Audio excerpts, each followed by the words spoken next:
नमस्कार, आध्यात्मिक संसार में आपका स्वागत है।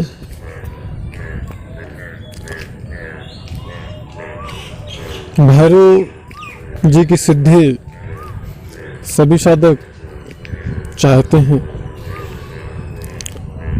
भैरव जी या काल भैरव या महाकाल एक ही स्वरूप हैं। यह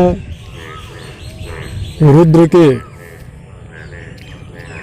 अवतार हैं और बहुत ही उग्र देवता हैं, प्रचंड क्रुद्ध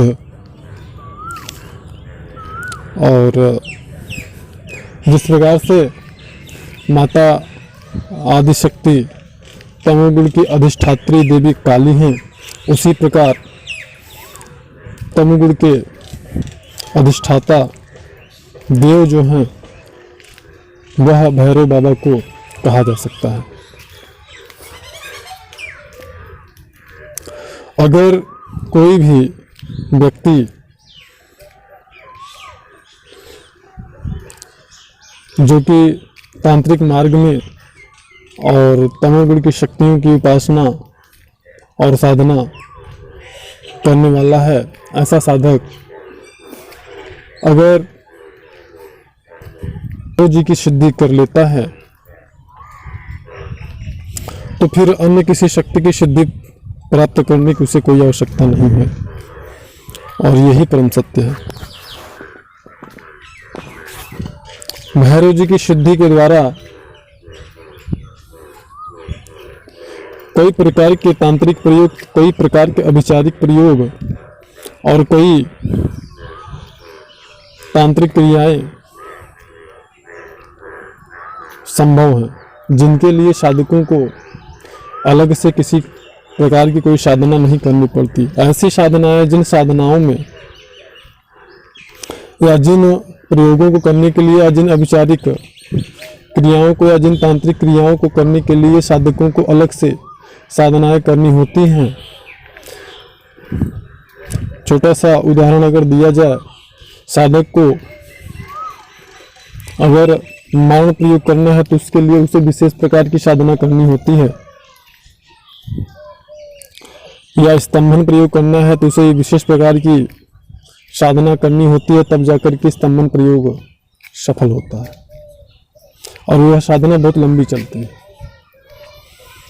लेकिन यहाँ पे यदि आप भैरव सिद्ध करते हैं, भैरव जी सिद्ध करते हैं, भैरव बाबा का साधना करते हैं, उस स्थिति में यह साधना संपन्न होने पर, और सबसे अच्छी बात यह है कि कलयुग में जो तमोगुणी शक्तियां हैं, इनकी साधना जल्दी सिद्ध होती है। अब जल्दी का मतलब है न समझ लें कि बस 21 दिन का अनुष्ठान कर लिया और सिद्ध हो गए।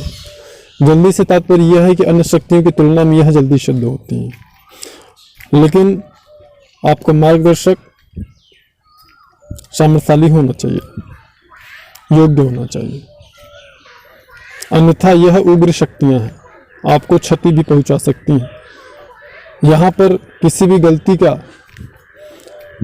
कोई क्षमा नहीं प्राप्त होता है, हमेशा उसकी प्रतिक्रिया आपको प्राप्त होती है। इस बात का ख्याल रखें। नए जो साधक हैं, ऐसे साधक इन उग्र साधनाओं को न करें। वो सामने जो सात्विक साधनाएं हैं या सौम्य साधना है, वो साधनाएं वो कर सकते हैं। तो यदि कोई भी साधक सिर्फ भैरव सिद्ध साधक हो, तो भैरव सिद्ध साधक हर प्रकार की अभिचारिक प्रयोग जैसे कि मारण, मोहन, वशीकरण, उच्चाटन, स्तंभन, बंधन आदि की क्रियाएं करने में समर्थ होता है, और बड़ी तीव्र गति से यह क्रियाएं फलीभूत भी होती हैं। अगर कोई साधक भैरव सिद्ध साधक है, ऐसे साधक के ऊपर किसी प्रकार का कोई तांत्रिक प्रयोग नहीं किया जा सकता है। अगर कोई चाहे कि ऐसे साधक के ऊपर कोई चौकी, मुठ, कृत्य, मुदकर्णी आदि का प्रयोग करे, मारण का प्रयोग करे, सम्मोहन, वशीकरण, उच्चारण, स्तंभन का प्रयोग करे, तो ऐसा साधक के ऊपर इस प्रकार की किसी प्रकार के प्रहार का तो इस प्रकार के किसी प्रयोग का कोई प्रभाव नहीं पड़ता, कोई असर नहीं होता है। उल्टा करने वाले के ऊपर ही वह जाकर के अपना प्रभाव दिखाती हैं क्रियाएं। भैरव सिद्ध साधक पे भूत प्रेत, जिन जिन्नात कबीस, ब्रह्म भवानी, चांडाल, डाकनी शाकनी इत्यादि का किसी प्रकार का कोई प्रकोप नहीं हो सकता। ग्रह दोष बाधा ये सारी चीजें उसे परेशान नहीं कर सकती हैं। जो साधक भैरव सिद्ध साधक है, ऐसा साधक बहुत ही शक्तिशाली और सामर्थ्यशाली हो जाता है। और यह साधना तमोयोगी प्रवृत्तियों के अनुकूल भी है, और यह साधना सात्विक तरीके से भी हो सकती है, तामसिक तरीके से भी हो सकती है, तंत्रोक्त। तो इस साधना से संबंधित किसी प्रकार की कोई जानकारी अगर किसी को चाहिए तो वह हमारे दिए गए नंबर पर दिन में 12 और 1 के बीच में कॉल करके संपर्क करके जानकारी प्राप्त कर सकता है, मंत्र प्राप्त कर सकता है, विधान और विधि प्राप्त कर सकता है। अगर दीक्षा उसको चाहिए तो दीक्षा भी प्राप्त कर सकता है। धन्यवाद।